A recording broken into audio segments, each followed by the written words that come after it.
नमस्कार बच्चों, कैसे हो आप सब। आशा करता हूँ आप सब अच्छे होंगे।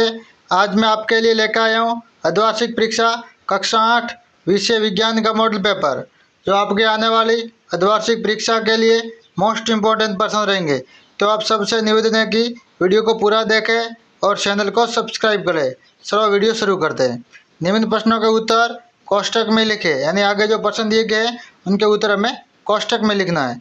पहला प्रश्न, लेंस प्रकाश को आंखों के पीछे एक परत पर फोकस करता है, उसे क्या कहते हैं। कॉर्निया, अन्य बिंदु, परितारिका, retina. Option number the retina, यानी लेंस प्रकाश को आंख के पीछे एक परत पर जो फोकस करता है उसे रेटिना कहते हैं। अगला प्रश्न, आकाशीय विद्युत विसर्जन को क्या कहा जाता है। आवेश, तड़ित, प्रतिकर्षण, भूकंप। ऑप्शन नंबर ब तड़ित, आकाश के अंदर जो बिजली गिरती है उसे हम तड़ित कहते हैं। अगला प्रश्न, विद्युत चालन करने वाले अधिकांश द्रव किसके विलीन होते हैं। अम्लों के, क्षारकों के, लवणों के, उपरोक्त सभी। ऑप्शन नंबर द उपरोक्त सभी, यानी विद्युत चालन करने वाले जो अधिकांश जो द्रव होते हैं वो अम्ल, क्षारक और लवण तीनों से मिले होते हैं। अगला प्रश्न, व्यस्त यातायात में ध्वनि प्रबलता होती है 30 decibel, 60 decibel, 70 decibel, 90 decibel. Option number स 70 डेसिबल, यानी व्यस्त यातायात के जो साधन होते हैं उनकी जो ध्वनि की प्रबलता 70 डेसिबल होती है।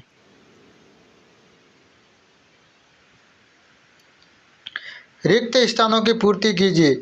आगे जो प्रश्न दिए गए उनकी हमें खाली जगह भरनी है। घर्षण एक दूसरे के संपर्क में रखी दो वस्तुओं के पृष्ठों के बीच सापेक्ष गति का विरोध करता है, यानी घर्षण है वो सापेक्ष गति का विरोध करता है। अगला प्रश्न, किसी चुंबक का उत्तरी ध्रुव दूसरे चुंबक के उत्तरी ध्रुव को प्रतिकर्षित करता है, आकर्षित नहीं दूर ले जाता है। अगला प्रश्न, अग्नाशय इंसुलिन हार्मोन का उत्पादन करता है। अग्नाशय वो कौन सा हार्मोन स्रावित करता है, इंसुलिन। अगला प्रश्न, हाइड्रिया में मुकुल द्वारा नए जीव का विकास होता है। हाइड्रिया में मुकुल द्वारा नए जीव का विकास होता है। निम्न प्रश्नों के उत्तर लिखे, यानी आगे जो प्रश्न दिए गए उनके हमें उत्तर लिखने हैं। प्रवासी पक्षी किन्हें कहते हैं। ऐसे पक्षी जो उड़कर सुदूर क्षेत्रों तक लंबी यात्रा करते हैं प्रवासी पक्षी कहलाते हैं, यानी ऐसे पक्षी जो उड़कर सुदूर क्षेत्रों तक लंबी यात्रा करते हैं उसे हम प्रवासी पक्षी कहते हैं।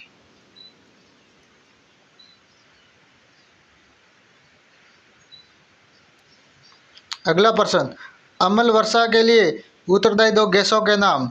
सल्फर डाइऑक्साइड, नाइट्रोजन डाइऑक्साइड, ये दोनों अम्लीय वर्षा के लिए उत्तरदायी दो गैस है।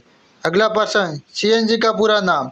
सीएनजी का पूरा नाम संपीड़ित प्राकृतिक गैस।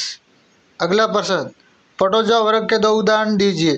प्रोटोजोआ वर्ग के दो उदाहरण, अमीबा, पैरामीशियम, ये प्रोटोजोआ वर्ग के दो उदाहरण है। अगला प्रश्न, मिट्टी में पोषक स्तर को बनाए रखने के लिए क्या मिलाया जाता है। तो मिट्टी के अंदर जो पोषक स्तर को बनाए रखने के लिए खाद या उर्वरक मिलाया जाता है। अगला प्रश्न, किशोरावस्था को परिभाषित कीजिए।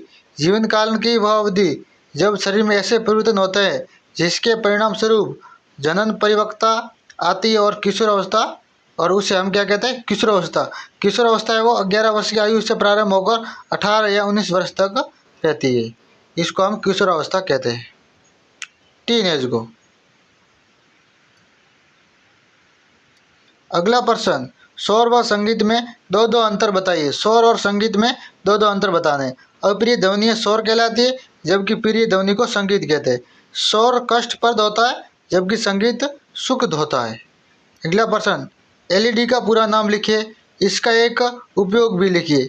एलईडी का पूरा नाम प्रकाश उत्सर्जक डायोड है और उपयोग दुर्बल विद्युत धारा प्रवाहित होने पर एलईडी का उपयोग किया जा सकता है। दुर्बल मतलब कम विद्युत धारा होने पर, क्योंकि इसमें भी दीप्त होता रहता है, यानी थोड़ी सी लाइट में ये दीप्त होता रहता है।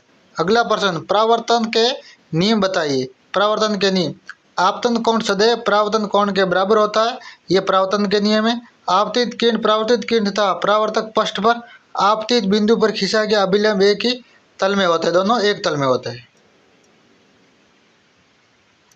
अगला प्रश्न, मानव नेत्र का एक नामांकित क्षेत्र बनाना।